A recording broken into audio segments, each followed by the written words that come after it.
بسم اللہ الرحمن الرحیم یا ایہا الذین آمنوا اتقوا اللہ ولتنظر نفس ما قدمت لغد واتقوا اللہ ان اللہ خبیر بما تعملون۔ اے ایمان والو، اللہ سے ڈرتے رہو اور ہر شخص کو دیکھنا چاہیے کہ اس نے کل یعنی آخرت کے لیے کیا سامان بھیجا ہے، اور ہم پھر کہتے ہیں کہ اللہ سے ڈرتے رہو، بے شک اللہ تمہارے سب اعمال سے خبردار ہے۔ بسم اللہ الرحمن الرحیم، الحمد للہ رب العالمین، والصلاة والسلام على اشرف الانبیاء والمرسلین وعلى آلہ واصحابہ اجمعین ومن تبعہم بإحسان الى یوم الدین۔ قابل صد احترام حضرات شائقین و شائقات سچا پیغام، السلام علیکم ورحمۃ اللہ وبرکاتہ۔ آج کی محفل میراث النبی کے نورانی پروگرام میں آپ کا استقبال ہے۔ اہلا و سہلا مرحبا۔ ہم آپ تمام حضرات و مستورات کا خیر مقدم کرتے ہیں۔ محترم حضرات و خواتین، تعلیم کا آغاز ہو رہا ہے۔ سب سے پہلے آداب تعلیم کا لحاظ کرتے ہوئے تعلیم کی طرف متوجہ ہو جائیں۔ پورے دھیان سے سننا، عمل کی نیت سے سننا اور تبلیغ کی نیت سے سننا، یعنی سنی ہوئی باتیں دوسروں تک پہنچانے کے جذبے سے سننا۔ چند خاص آداب تعلیم ہیں، امید ہے کہ آپ حضرات ان آداب کا ضرور خیال رکھیں گے۔ جزاکم اللہ۔ بسم اللہ الرحمن الرحیم۔ اِنَّا أَنزَلْنَاهُ فِي لَيْلَةِ الْقَدْرِ وَمَا أَدْرَاكَ مَا لَيْلَةُ الْقَدْرِ لَيْلَةُ الْقَدْرِ خَيْرٌ مِّنْ أَلْفِ شَهْرٍ تَنَزَّلُ الْمَلَائِكَةُ وَالرُّوحُ فِيهَا بِإِذْنِ رَبِّهِمْ مِنْ كُلِّ أَمْرٍ سَلَامٌ هِيَ حَتَّى مَطْلَعِ الْفَجْرِ۔ حضرات، اللہ تعالیٰ نے اس امت کو بڑی رحمتوں اور برکتوں سے نوازا ہے۔ دوسری امتوں کے مقابلے میں اس امت کو کچھ خصوصی امتیازات عطا فرمائے ہیں۔ انہی امتیازی فضائل میں سے شب قدر بھی ہے، جو سال بھر میں ایک مرتبہ آتی ہے، اور صرف اس رات کو عبادت میں مشغول ہونے والوں کو 1000 مہینے کی اصل عبادت سے بھی زیادہ ثواب ملتا ہے۔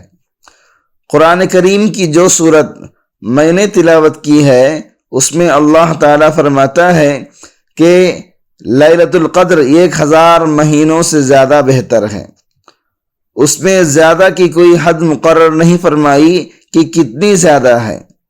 اللہ جل شانہ کی رحمت سے کیا بعید ہے کہ وہ اس کو 1000 سال کے برابر بنا دے۔ موطا امام مالک اور ترغیب میں ایک حدیث ہے جس میں شب قدر کو شب قدر کہنے کی وجہ یہ ہے کہ تمام مخلوقات کی عمریں اور روزی اور اچھے برے مختلف قسم کے حالات جو روز اول سے لوح محفوظ میں لکھے ہوئے ہیں، اس رات میں اس سال کا پورا بجٹ اور شب کی مقداریں، سب کی مقداریں فرشتوں کے حوالے کر دی جاتی ہیں کہ کس کی کتنی عمر ہوگی، کتنا رزق ملے گا اور کیسے کیسے حالات سے گزرے گا۔ اس رات کی بڑی خصوصیت یہ ہے کہ نزول قرآن اس رات میں ہوا۔ در منصور کی ایک روایت میں ہے کہ اسی رات میں حضرت عیسیٰ علیہ السلام کو آسمان پر اٹھایا گیا۔ سنن بیہقی میں حضرت انس رضی اللہ عنہ کے واسطے سے نبی اکرم صلی اللہ علیہ وسلم کا ارشاد منقول ہے کہ شب قدر میں جبریل امین فرشتوں کی ایک جماعت کے ساتھ زمین پر اترتے ہیں اور جس آدمی کو ذکر و عبادت میں مشغول دیکھتے ہیں اس کے لیے رحمت کی دعائیں فرماتے ہیں۔ صحیح بخاری میں حضرت ابو ہریرہ رضی اللہ عنہ سے روایت ہے کہ نبی اکرم صلی اللہ علیہ وسلم نے فرمایا، جس آدمی نے شب قدر میں قیام کیا ایمان کے ساتھ خاص ثواب کی نیت سے، اس سے کوئی دنیاوی غرض نہیں تو اس کے سب پچھلے گناہ معاف ہو گئے۔ قیام کرنے سے مراد کسی عبادت میں لگنا ہے جس میں نماز پڑھنا بھی داخل ہے اور ذکر و تلاوت وغیرہ بھی داخل ہے۔ گناہوں سے معافی کے متعلق شریعت کا اصل ضابطہ یہ ہے کہ صغیرہ گناہ تو نفلی عبادت اور دوسری نیکیوں کے ذریعے بھی خود بخود معاف ہو جاتے ہیں، مگر کبیرہ گناہ بغیر توبہ کے معاف نہیں ہوتے۔ اس حدیث میں نبی اکرم صلی اللہ علیہ وسلم نے صغیرہ کی معافی کی قید نہیں لگائی بلکہ عام رکھا ہے۔ اس میں اشارہ اس بات کی طرف ہے کہ اول تو مومن سے گناہ کبیرہ میں مبتلا ہونا بعید ہے، یعنی مومن گناہ کبیرہ نہیں کرتا ہے۔ اگر ہو بھی گیا تو مومن کو اس وقت تک چین نہیں آتا جب تک توبہ نہ کر لے۔ فرض کرو کہ پہلے غفلت ہی ہوتی رہی، اب جبکہ شب قدر میں وہ اللہ رب العزت کے سامنے کھڑا ہے، اس سے اپنی مغفرت کی دعا اور دوسری مرادیں مانگ رہا ہے، تو یقیناً اس کو اپنے پچھلے کیے ہوئے گناہوں پر ندامت اور شرمندگی بھی ہوگی۔ آئندہ ان سے بچے رہنے کا پختہ ارادہ بھی کرے گا، اسی کا نام توبہ ہے۔ اس سے معلوم ہوا کہ شب قدر کی عبادت کے لیے پچھلے گناہوں سے توبہ لازم اور ملزوم ہے۔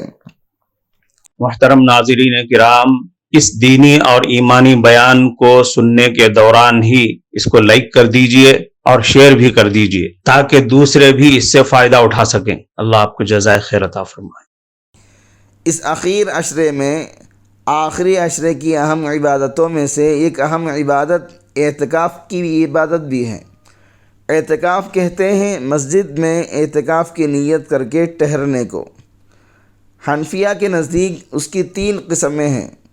ایک واجب جو منت اور نظر کی وجہ سے ہو، جیسے کوئی آدمی یہ کہے کہ اگر میرا فلاں کام ہو گیا تو اتنے دنوں کا اعتکاف کروں گا، یا بغیر کسی کام پر موقوف کرنے کے یوں کہہ لیے کہ میں نے اتنے دنوں کا اعتکاف اپنے اوپر لازم کر لیا، یہ واجب ہو جاتا ہے، اور جتنے دنوں کی نیت کی ہے اس کا پورا کرنا ضروری ہے۔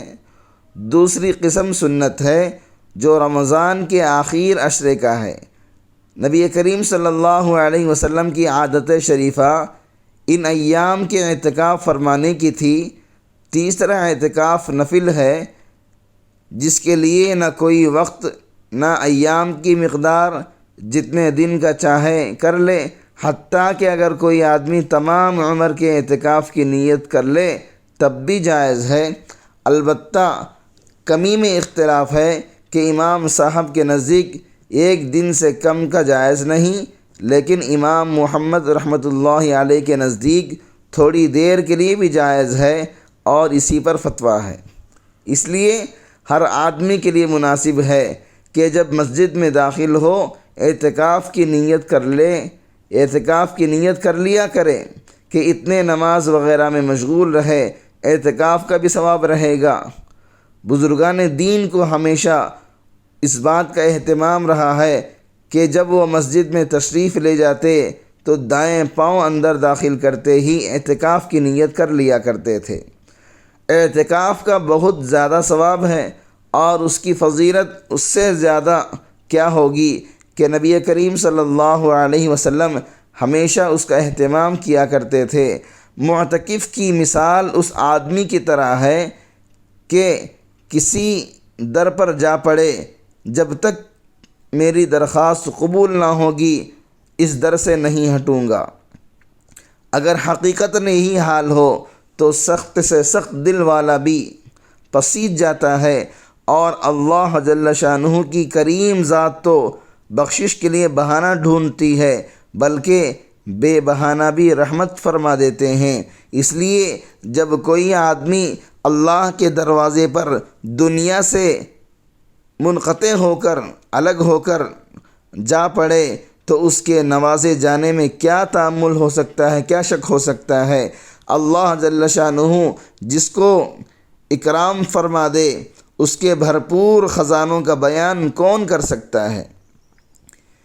ابن قیم رحمۃ اللہ علیہ کہتے ہیں کہ اعتکاف کا مقصود اور اس کی روح دل کو اللہ کی پاک ذات کے ساتھ وابستہ کر لینا ہے کہ سب کی طرف سے ہٹ کر اسی کے ساتھ مجتمع ہو جائے، جمع ہو جائے، اور ساری مشغولیوں کے بدلے میں اسی کی پاک ذات سے مشغول ہو جائے اور اس کے غیر کی طرف سے منقطع ہو کر ایسی طرح اس میں لگ جائے کہ خیالات اور تفکرات سب کی جگہ اس کا پاک ذکر اور اس کی محبت سما جائے، حتیٰ کہ مخلوق کے ساتھ انس کے بدلے اللہ تعالیٰ کے ساتھ انس پیدا ہو جائے، محبت پیدا ہو جائے۔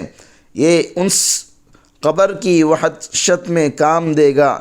اس دن اللہ کی پاک ذات کے سوا کوئی نہ مونس ہے نہ دل بہلانے والا۔